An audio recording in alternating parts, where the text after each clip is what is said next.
നമുക്കൊപ്പം ഈ അന്താരാഷ്ട്ര വാർത്തകളെ സസൂക്ഷ്മം നിരീക്ഷിക്കുകയും അതുമായി ബന്ധപ്പെട്ട അവിടങ്ങളിൽ സഞ്ചരിക്കുകയും അതിൻ്റെ കാഴ്ചകളെല്ലാം മനസ്സിലാക്കുകയും ചെയ്തിട്ടുള്ള അന്താരാഷ്ട്ര മാധ്യമ പ്രവർത്തകൻ PM നാരായണൻ കൂടി നമുക്കൊപ്പം തത്സമയം ഹലോ മലയാളത്തിൽ ചേരുന്നുണ്ട്.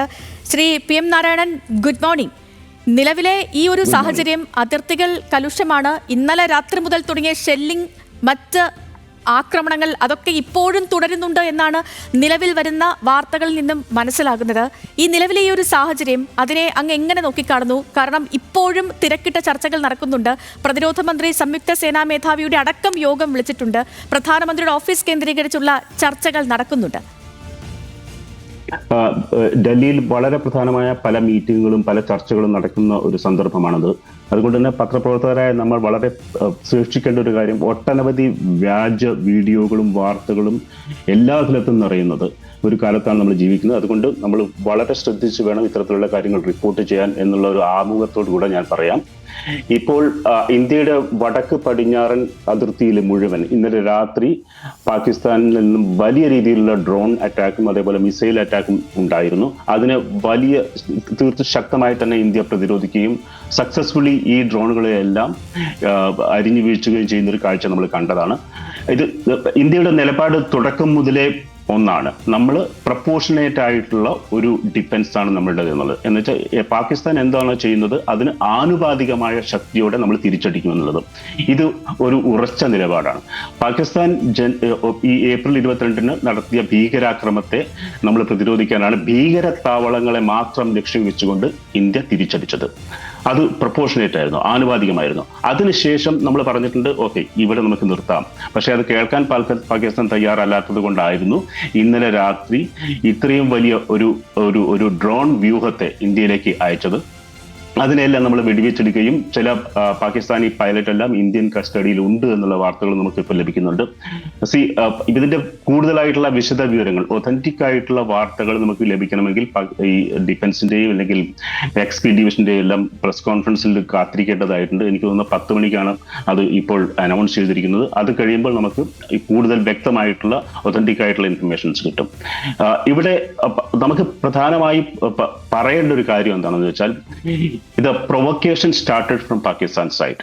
അതായത് ഏപ്രിൽ 22 ഈ നിരപരാധികളായ 26 പേരെ വെടിവെച്ച് കൊല്ലുകയാണ് പാകിസ്ഥാന്റെ ഭാഗത്തുനിന്നുള്ള ആദ്യത്തെ പ്രൊവക്കേഷൻ. അത് ചെയ്തത് ഭീകരവാദികളാണ്. അതുകൊണ്ട് ഇന്ത്യയുടെ നിലപാട് ഭീകരവാദികളെ തുരത്തുക എന്നുള്ളതാണ്. അത് ഇത്രയും കാലം ഒരു മാറ്റം എന്താണ് ഇന്ത്യയുടെ ഭാഗത്തുനിന്ന് ഉണ്ടായതെന്ന് വെച്ചാൽ, ഇത്രയും കാലം ഒരു പാകിസ്ഥാന്റെ ഡീപ്പ് ഇൻസൈഡ് കടന്നു ചെന്ന് ഭീകരവാദികളെ അടിച്ച് ഓടിക്കാൻ ഇന്ത്യ ഒരു കാലത്തും തുനിഞ്ഞിട്ടില്ല.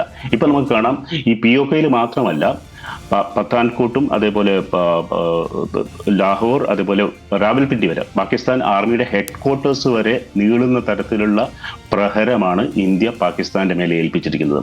അപ്പൊ അതിനുള്ള ഒരു പ്രതികരണമായിട്ടാണ് ഇന്നലെ രാത്രി ഇത്രയും കൂടുതൽ ഡ്രോൺ ഇന്ത്യയിലേക്ക് അയച്ചത്. നമുക്കറിയാം, യുദ്ധത്തിൽ ഓപ്റ്റിക്സ് എന്നത് വളരെ പ്രധാനമാണ്.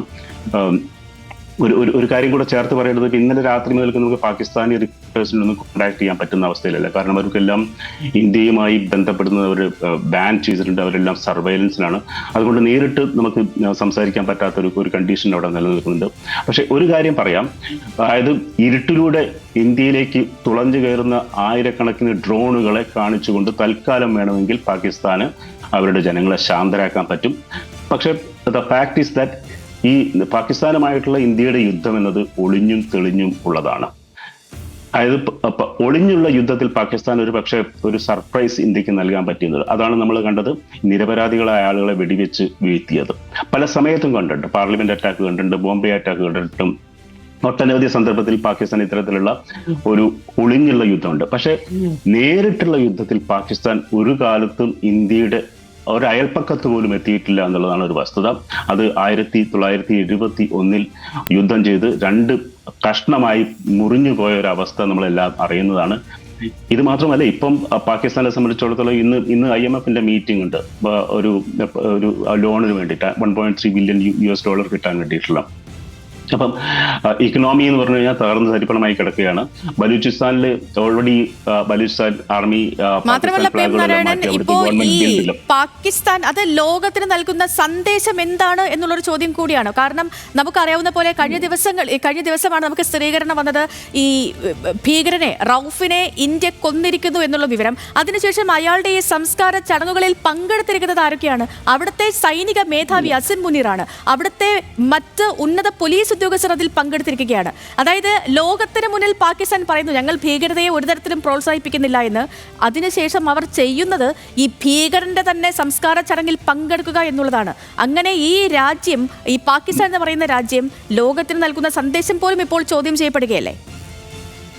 തീർച്ചയായിട്ടും. അതായത് ഈ ഭീകരവാദികളെ പാകിസ്ഥാൻ സംരക്ഷിക്കുന്നുണ്ട് എന്നുള്ളതിന്റെ ക്ലാസിക് എക്സാമ്പിളാണ് അന്ന് നേരത്തെ ഇപ്പം സൂചിപ്പിച്ചത്. ഒരു കാലം വരെ പാകിസ്ഥാന് ഒരു ബെനിഫിറ്റ് ഓഫ് ഡൗട്ട് ഉണ്ടായിരുന്നു. എന്ന് വെച്ചാൽ അമേരിക്കയുടെ സഹയാത്രികനായി നടന്നിരുന്ന കാലത്ത് പാകിസ്ഥാൻ ഭീകരവാദികളെ പ്രോത്സാഹിപ്പിക്കുന്നില്ല എന്ന് പറഞ്ഞുകൊണ്ട് നടക്കുന്നത് വെസ്റ്റേൺ രാജ്യങ്ങളും അമേരിക്കയും പോലും വിശ്വസിച്ചിരുന്നു എന്ന് വേണമെങ്കിൽ നമുക്ക് പറയാം. പക്ഷേ ഞാനൊരു ഉദാഹരണം പറയാം. അതായത് 2001 ഈ അഫ്ഗാനിസ്ഥാനിലെ അറ്റാക്ക് ഉണ്ടായ സമയത്ത് അമേരിക്ക അടക്കം 40ഓളം വെസ്റ്റേൺ രാജ്യങ്ങൾ ഈ ഒസാമ ബിൻ ലാഡൻ തിരഞ്ഞെടുക്കുകയായിരുന്നു. 10 വർഷത്തോളം തിരഞ്ഞു അഫ്ഗാനിസ്ഥാനിൽ മുഴുവൻ. പാകിസ്ഥാനിലും കൂടെ ഉണ്ടായിരുന്നു തിരയാൻ. ഒടുവിൽ തിരഞ്ഞ് എത്തിയത് എവിടെയാണ്?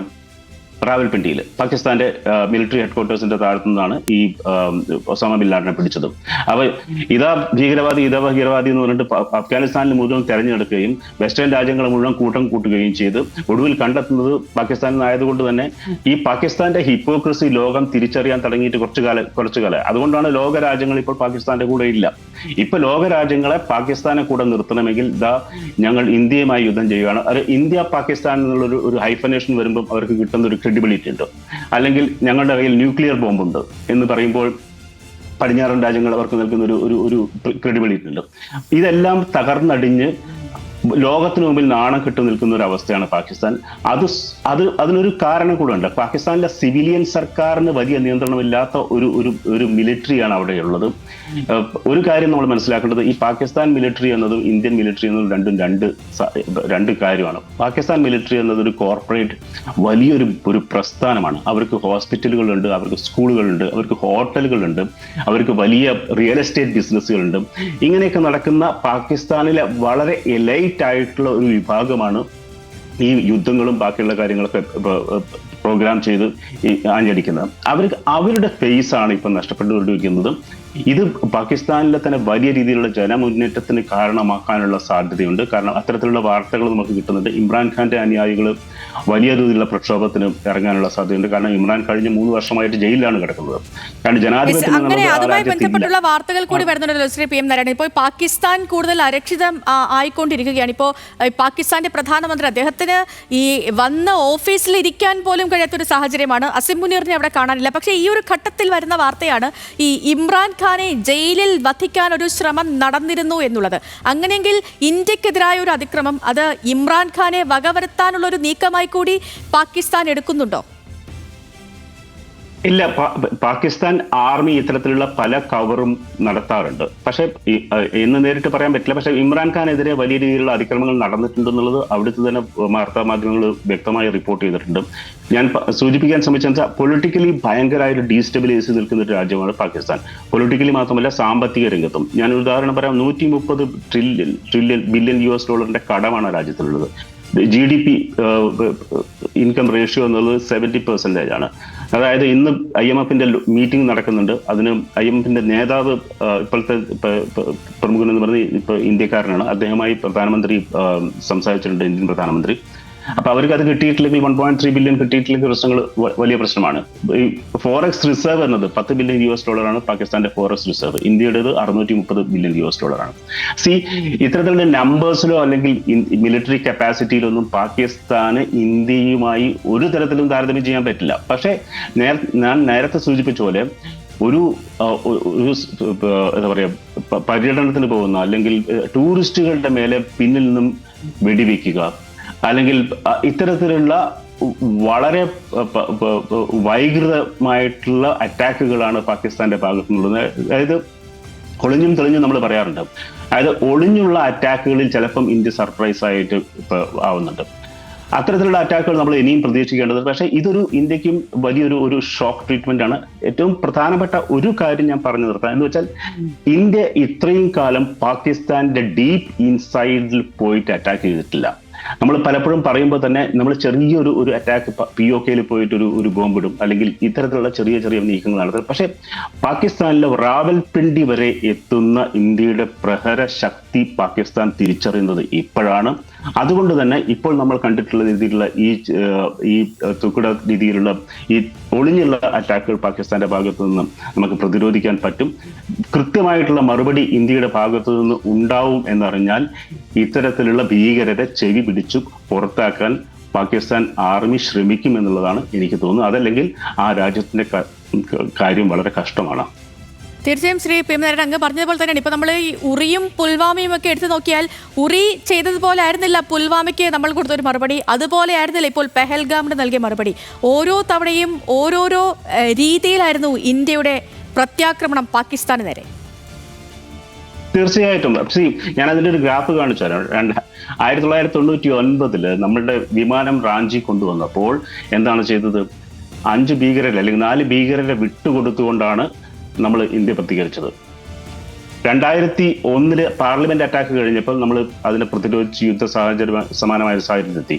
2008 ബോംബെ അറ്റാക്ക് ഉണ്ടായപ്പോൾ നമ്മൾ കുറെ ഡോസിയർ കൊടുത്തു, നമ്മൾ തെളിവുകൾ പാകിസ്ഥാന്റെ മുമ്പിൽ ഹാജരാക്കി.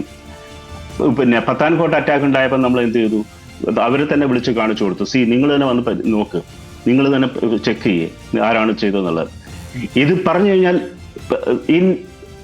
എന്ത് ചെയ്താലും പഠിക്കാത്ത ഒരു രാജ്യത്തോട്, അവർക്ക് ഇത്തരത്തിൽ ശക്തിയുടെ ഭാഷ മാത്രമേ അറിയുള്ളൂ എന്നുള്ള ഒരു രാജ്യത്തോട് പ്രതികരണ രീതി മാറിയിട്ടുണ്ട് ഇന്ത്യയുടെ.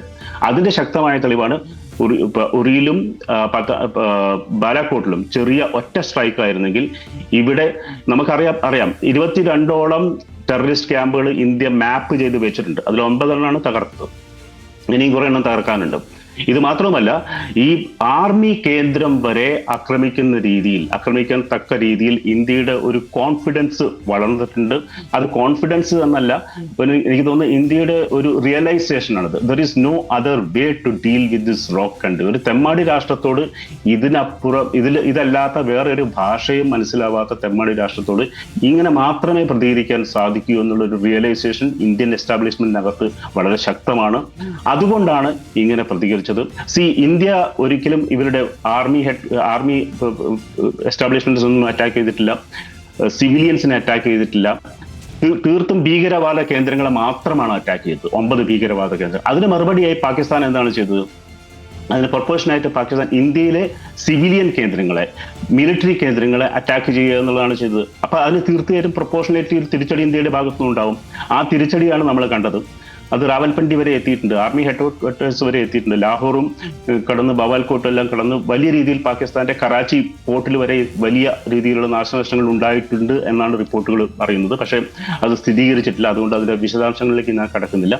പക്ഷെ ഒരു രാജ്യം എന്ന നിലയ്ക്ക് ഇന്ത്യയോട് എതിർത്ത്, അതായത് നേരിട്ടുള്ള യുദ്ധത്തിൽ പാകിസ്ഥാൻ ഒരു തരത്തിലും രക്ഷപ്പെടാൻ പറ്റില്ല. പക്ഷേ ഞാൻ പറഞ്ഞ പോലെ ഒളിഞ്ഞുള്ള വിഷയത്തിൽ പലപ്പോഴും ഇത്തരത്തിലുള്ള സർപ്രൈസ് കൊടുക്കാൻ ഇന്ത്യക്ക് സാധിക്കുന്നത്. അത് നമ്മൾ വളരെ ജാഗരൂകരായി ഇരിക്കേണ്ട ഒരു കാലത്താണ് നമ്മൾ ജീവിക്കുന്നത്. കാരണം ഒട്ടനവധി സ്ലീപ്പർ സെൽസും ഇതൊരു പാകിസ്ഥാന്റെ സ്ഥിരം ടാക്ടിക്സ് ആണ്, നമ്മൾ മനസ്സിലാക്കേണ്ടതാണ്. ഇപ്പം എവിടെയെങ്കിലും ചെറിയ ഒരു ഫിദായുദ്ദീൻ അറ്റാക്ക് അല്ലെങ്കിൽ ചാവേർ അറ്റാക്ക്, ഇത്തരത്തിലുള്ള സാധനങ്ങൾ നടത്താൻ പാകിസ്ഥാന്റെ കഴിവ് ഇപ്പോഴും ഉണ്ട്. അങ്ങനെ ട്രെയിൻ ചെയ്ത ആളുകൾ ഒട്ടനവധി. ഈ ഭീകരവാദ ഫാക്ടറികളാണ് ഞാൻ പറഞ്ഞില്ലേ, POKയിൽ പാകിസ്ഥാൻ ഓക്യുപ്പൈഡ് കാശ്മീരിൽ ഒട്ടനവധി ഭീകരവാദ ഫാക്ടറികളുണ്ട്. അതിന്റെ ഉൽപ്പന്നം എന്നത് ഭീകരവാദികളാണ്. ഇങ്ങനെ ഉണ്ടാക്കുന്ന ഭീകരവാദികളെ അഫ്ഗാനിസ്ഥാനിലേക്കും ഇന്ത്യയിലേക്കും ലോകത്തിന്റെ മറ്റു ഭാഗങ്ങളിലേക്കെല്ലാം, പാകിസ്ഥാനി പൗരന്മാരെ മാത്രമല്ല, പാകിസ്ഥാന്റെ പടിഞ്ഞാറൻ മേഖലയിൽ ഉള്ള ഭീകരവാദ കേന്ദ്രങ്ങളിൽ Saudi Arabia, Afghanistan, Pakistan, Chechnya, ഇങ്ങനെ ലോകത്തിന്റെ വിവിധ ഭാഗങ്ങളിൽ നിന്നുള്ള ഭീകരവാദികളെ ട്രെയിൻ ചെയ്യിക്കുന്നുണ്ട്. ISK എന്ന് പറഞ്ഞു കഴിഞ്ഞാൽ ഇസ്ലാമിക് സ്റ്റേറ്റ് ഓഫ് ഖൊറോസാൻ, അല്ലെങ്കിൽ ISI, അൽ-ഖൈദ, ഇങ്ങനെയുള്ള ഒട്ടനവധി വിവിധ ഷെയ്ഡുകളുള്ള ഭീകരവാദികളെ ട്രെയിൻ ചെയ്യുന്ന വലിയ രീതിയിലുള്ള ഫാക്ടറികൾ ഞാൻ ഫാക്ടറികൾ എന്നുള്ള വാക്ക് ശ്രദ്ധിച്ച് ഉപയോഗിക്കുന്നതാണ്. അത് എത്തുള്ളത് ഉൽപ്പന്നമാണത്. അതിനെ കയറ്റി അയച്ചുകൊണ്ടാണ് പാകിസ്ഥാൻ ഇക്കാലം അത്രയും ജീവിച്ചു പോകുന്നത്. അതിനുള്ള വാങ്ങാനുള്ള ആളുകളും ഉണ്ടായിരുന്നു. വാങ്ങാനുള്ള ആളുകൾ എന്ന് ഉദ്ദേശിച്ചാൽ ഈ പ്രൊഡക്റ്റുകൾ വാങ്ങേണ്ടത് അമേരിക്കയും യൂറോപ്പും ഒക്കെ ആയിരുന്നു. പക്ഷെ അമേരിക്കയിൽ അഫ്ഗാനിസ്ഥാനിലേക്കുള്ള താല്പര്യം അവർക്ക് ഇല്ലാതായതോടുകൂടെ അഫ്ഗാനിസ്ഥാനിലേക്കുള്ള വഴിയായിരുന്നു പാകിസ്ഥാൻ എന്നത്. അപ്പൊ അവർക്ക് ഇഷ്ടംപോലെ പൈസയും കിട്ടുമായിരുന്നു. അഫ്ഗാനിസ്ഥാൻ അമേരിക്ക ഉപേക്ഷിച്ചു. അതുകൊണ്ട് അഫ്ഗാനിസ്ഥാനിലേക്കുള്ള വഴിയും തൽക്കാലം അമേരിക്ക ഉപേക്ഷിച്ചു എന്ന് പറയാം. അതുകൊണ്ടാണ് ഇപ്പം പാകിസ്ഥാൻ ഈ എയറിൽ നിൽക്കുന്നത്. കാരണം ഭീകരവാദം മാത്രമാണ് അവരുടെ കയ്യിലുള്ള ഒരു പ്രൊഡക്റ്റ്. ആ പ്രൊഡക്റ്റിന് ഇപ്പം വലിയ രീതിയിലുള്ള മാർക്കറ്റ് ഇല്ല ലോകത്ത്. അതുകൊണ്ടാണ് ഇതാണ് ഇന്ത്യയുടെ ഒരു അവസരം. ലോകരാജ്യങ്ങളിൽ നിന്ന് ഒറ്റപ്പെട്ടു നിൽക്കുന്ന പാകിസ്ഥാൻ ഭീകരവാദത്തിനെ നേരിട്ട് പ്രോത്സാഹിപ്പിക്കാൻ തൽക്കാലമെങ്കിലും ലോകത്തിന് സാധ്യമല്ലാത്തൊരു കാലാവസ്ഥ, വലിയ രീതിയിലുള്ള ഒരു ഡിസ്പ്രപ്പോർഷണലിറ്റി, വലിയ ഇക്കണോമിക് വ്യത്യാസം, ഇങ്ങനെയുള്ള ഒരു അവസരത്തിൽ ഇന്ത്യക്ക് തീർത്തും തിരിച്ചടിക്കാൻ ഏറ്റവും നല്ലൊരു അവസരമാണത്. അത് ഇന്ത്യ ഉപയോഗിക്കുന്നുണ്ട്. അപ്പോൾ തീർച്ചയായും വളരെയധികം നന്ദി ശ്രീ PM നാരായണൻ. ഈ അവസരത്തിൽ നമുക്കിപ്പം ചേർന്നതിന് അങ്ങേക്ക് നല്ലൊരു ദിവസം കൂടി ആശംസിക്കുകയാണ്.